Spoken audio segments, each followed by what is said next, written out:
YSR Congress BC నాయకుడైన ఉప్పుతోళ్ల ఎల్లయ్య కుమారుడు హరికృష్ణను Dachepalli CI Bhaskar అక్రమంగా అరెస్ట్ చేసి పోలీస్ స్టేషన్కు తరలించారు. విషయం తెలుసుకున్న వైసీపీ వైద్యుల విభాగ రాష్ట్ర అధికార ప్రతినిధి చింతలపూడి అశోక్ కుమార్ పోలీస్ స్టేషన్కు చేరుకుని హరికృష్ణను ఎందుకు అరెస్ట్ చేశారంటూ ప్రశ్నించారు.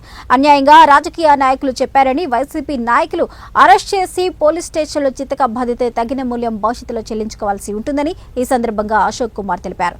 కొంత సమయం పోలీసులకు అశోక్ కుమార్ మధ్య వాగ్వాదం జరిగింది.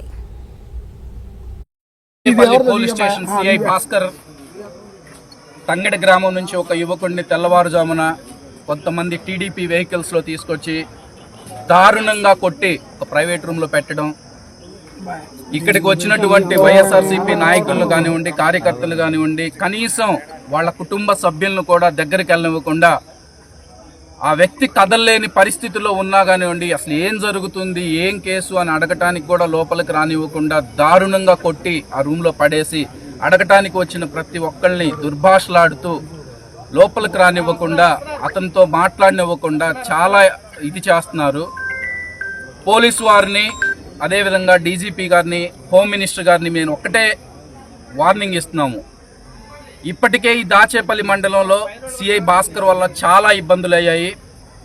ఇంతకు ముందు కూడా ఇదే విధంగా స్టేషన్కి బేడీలు వేసి మొత్తం రాష్ట్రం మొత్తం దాచేపల్లి వైపు చూసేలాగా చేశారు. ఇప్పుడు అతన్ని గనక బయటికి తీసుకొస్తే కదల్లేని పరిస్థితి చూసి ఎక్కడ ఈ ఉద్రిక్తంగా మారి అందరూ ఎగబడతారో అని చెప్పి కనీసం ఆ సిఐ దగ్గరకు కూడా రాకుండా పక్కనటువంటి పిడుగురాళ్ల మరియు గురజాల సిఐల్ని పిలిపించుకొని వాళ్ల చేత ఈ విధంగా చేయటం అనేది చాలా దుర్మార్గమైన చర్య. ప్రతి ఒక్క వైసీపీ కార్యకర్త, నాయకులు, అదేవిధంగా వాళ్ళ కుటుంబ సభ్యులు మేమందరం ఒకటే అడుగుతున్నాం, అతన్ని ఏ కేసు మీద తీసుకొచ్చారు? సరే, మీరు కేసు పెట్టుకుంటారు, కరెక్ట్ కాదు అను. తెల్లవారుజామున 4 గంటలకు తీసుకొచ్చేటప్పుడు అరెస్ట్ వారెంట్ ఏదన్నా మాట్లాడితే లీగల్గా చూసుకుంటాం. లీగల్ ఏంటండి లీగల్? మీకు లీగల్ తెలుసా? అరెస్ట్ చేసేటప్పుడు కనీసం అరెస్ట్ చూపించడానికి వాళ్ళ ఫ్యామిలీ మెంబర్స్ కన్నా నోటీస్ ఇచ్చారా? లేదు.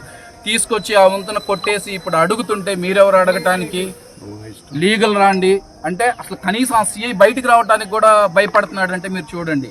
ఇలాంటి సిచ్యువేషన్ ఉన్న దానిలోంచి మీరు ఒక్కసారి ఆలోచించండి. ఇంత దుర్మార్గంగా చేస్తున్నటువంటి ఈ సిఐ పై గనక చర్యలు తీసుకోకపోతే రానున్న రోజుల్లో కాదు, 1-2 రోజుల్లోనే గనక చర్యలు